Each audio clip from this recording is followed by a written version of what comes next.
Hi, I'm Piper. I run marketing campaigns for tech startups, and I'm pretty good at reading people. Or so I thought. I'd been dating Marcus for 2 years when he finally brought me home to meet his parents. Marcus kept saying how excited his family was to meet me, but I should have known something was off when he spent the entire car ride giving me tips on what to talk about. Just remember, my dad Robert loves golf, and my mom Catherine is really into charity work. Marcus, I know how to have a conversation. I know. I just want tonight to go perfectly. When we walked into their mansion in Westchester, Robert came right over with a huge smile and a firm handshake. Piper, we've heard so much about you. Marcus talks about you constantly. Catherine appeared behind him, and I swear the temperature dropped 10 degrees. She gave me this tight smile and barely touched my hand. Yes, we're so curious to finally meet you. The way she said curious made my stomach turn, but I pushed through dinner. Catherine kept making these little comments that Marcus either didn't catch or pretended not to hear. Piper, that's such an interesting name. Is that traditional in your family? It's just a name my parents liked. How lovely. And what do your parents do? My father's in business, my mother's a teacher. Business. How vague. She laughed like it was a joke, but her eyes stayed cold. Robert tried to change the subject. Piper's company just landed that big pharmaceutical account, right, Piper? Thanks for remembering, Robert.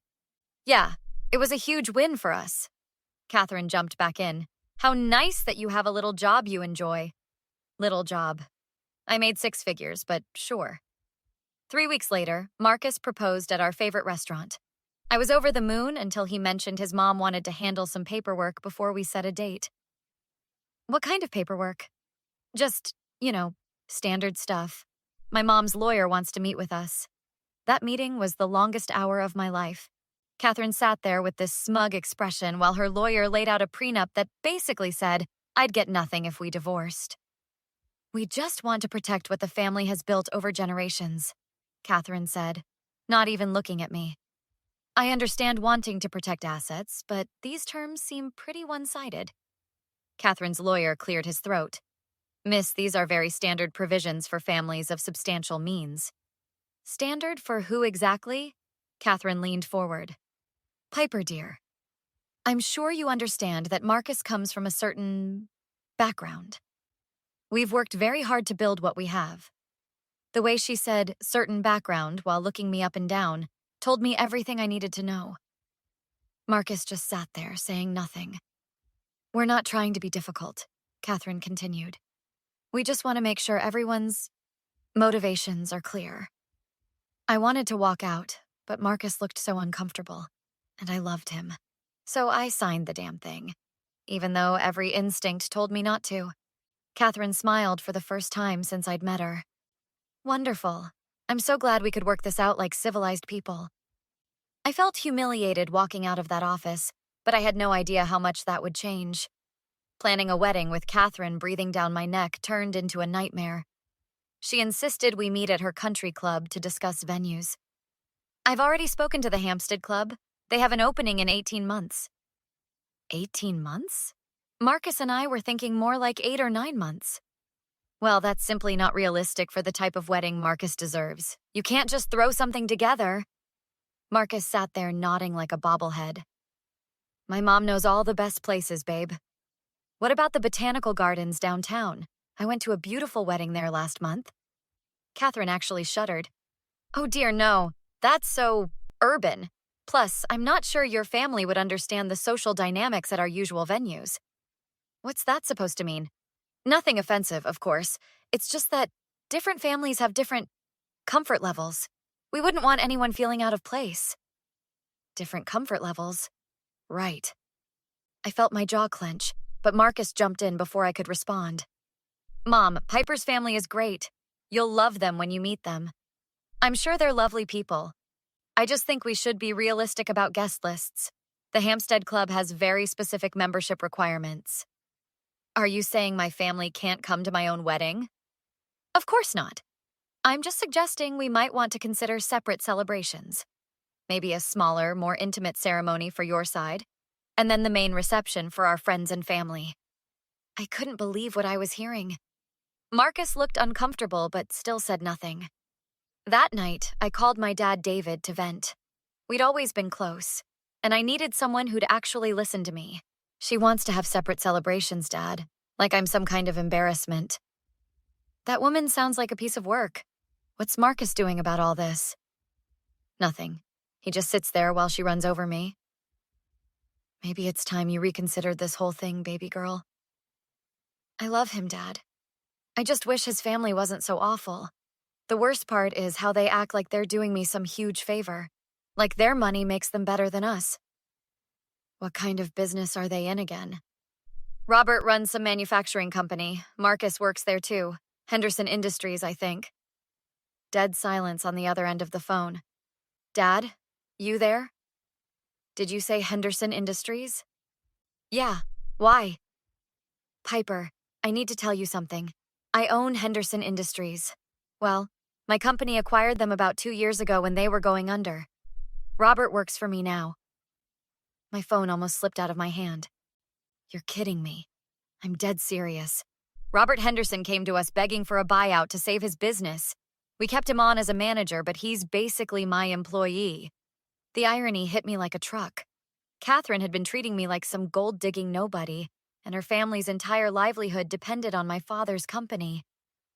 Dad, please don't say anything to them yet. I need time to think about this. Whatever you want, sweetheart. But just know that woman has been disrespecting the wrong family. My mind started racing with possibilities. 2 weeks later, Catherine invited me to brunch with her country club friends. I came prepared with my phone recording app ready. Ladies, this is Piper, Marcus's fiancée. The women looked me up and down like I was on display. One of them, Patricia, immediately started in. How exciting! Catherine tells us you're planning quite the wedding. We're still working out the details. Catherine laughed that fake laugh again. Piper's having some trouble understanding our traditions. Different backgrounds, you know.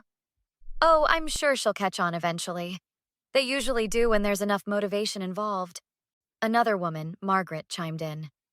Is she having a big family come to the wedding? We're still discussing numbers. Piper's family is large. That can be challenging. Space is always limited at the better venues. Catherine leaned in conspiratorially. The prenup was a struggle, but we got through it. You have to be firm with these situations. Absolutely. You can't let them think they hit the lottery just because they're pretty. Exactly. I mean, we're not racist or anything, but let's be realistic about what's happening here. Catherine, you're just being practical. Marcus is such a catch. He is. And he needs someone who understands what the Henderson name means in this community. My blood was boiling, but I kept my face neutral while my phone caught every word. A month later, Catherine threw our engagement party at the country club. She insisted on making a speech in front of 50 guests. We're so thrilled to welcome Piper into our family. We hope she truly appreciates what she's marrying into and understands the responsibility that comes with the Henderson name. Marcus has worked so hard to build his career at Henderson Industries, following in his father's footsteps. The way she emphasized appreciates and responsibility made it crystal clear what she really meant. The whole room was nodding along like this was perfectly normal. That week, I started digging through Catherine's social media. Her posts were a goldmine of coded racism and elitist garbage. Screenshots of articles about welfare queens, with her comments about people who don't work for what they have. Even better, Marcus had accidentally forwarded me an email chain where Catherine and her friends were discussing the engagement. I just hope Marcus knows what he's getting into with this girl and her family. You're handling it perfectly, Catherine. Sometimes you have to protect your children from their own poor choices. Meanwhile, David started making arrangements. I'm doing a routine inspection of Henderson Industries next Friday. Robert has no idea I'm coming. Perfect. Catherine wants us for dinner that night. Even better. I'll visit that afternoon, then swing by for dinner. Dad, when you call me during dinner, make sure you're loud enough for them to hear everything. Trust me, baby girl. This is going to be sweet. Friday morning, I called Marcus. Your mom wants us there by 7, right? Yeah, she's making her famous roast. She's actually being really nice lately. Great. My dad might call during dinner. He's traveling for work. No problem. My parents love hearing about other people's careers. Little did he know how much they were about to learn about my father's career. Friday night arrived, and we sat around Catherine's dining room table. She'd outdone herself with the condescending comments. Piper, I picked up some books on etiquette for you. Just little things that might help with fitting in. That's thoughtful of you, Catherine. Well, we want you to feel confident at our social events. Some of the ladies can be quite particular about proper behavior. What kind of behavior are we talking about? Oh, table settings, conversation topics, appropriate dress codes, things that come naturally when you grow up in certain circles. Robert tried to change the subject. Marcus tells me your marketing campaign won another award. Thank you, Robert. It's been a good year. How nice that you have something to keep you busy. Once you have children, of course, that'll all change. I plan to keep working after kids. Catherine nearly choked on her wine. Oh dear, that's not really how we do things in this family. Marcus needs a wife who can focus on supporting his career. Marcus jumped in. Mom, we haven't even talked about kids yet. Well, Marcus, these things need planning. Private schools have waiting lists, and we want to make sure the children understand their heritage. What heritage is that exactly? The Henderson legacy, of course. Building something meaningful takes generations.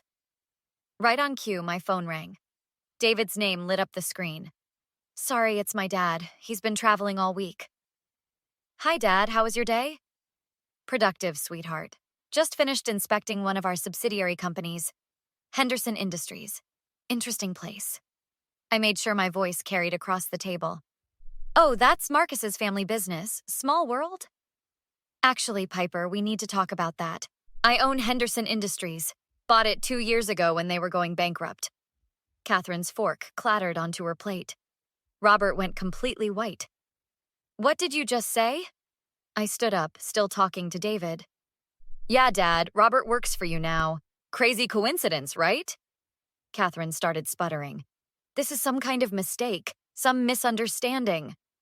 I hung up and pulled out my phone, playing the recording from brunch. They usually do when there's enough motivation involved. You can't let them think they hit the lottery just because they're pretty. We're not racist or anything, but let's be realistic about what's happening here. Catherine's own voice filled the room. Marcus looked like he might throw up. Piper, I can explain. Explain what, Catherine? How you've been treating me like garbage while my father's been paying your bills? The doorbell rang. Robert stumbled to answer it, and David walked in wearing his best business suit. Robert, good to see you again. Sorry to drop by unannounced. Mr. Davis, I had no idea. Piper never mentioned. David Davis, owner of Davis Holdings. We acquired your company when you were 3 months from bankruptcy. Catherine finally found her voice. This is impossible. Very possible. In fact, I'm implementing some restructuring next week. Might be some changes in management. Marcus grabbed my arm. Piper, please. I'm sorry. I should have stood up to her sooner. Your silence made you complicit, Marcus. 2 years of watching her treat me like dirt. And you said nothing. Catherine rushed over, tears streaming. Piper, please forgive me. I made terrible mistakes. I'll do anything to make this right. Actions have consequences, Catherine. You showed me exactly who you are. I took off the engagement ring and dropped it on her table. Dad, let's go.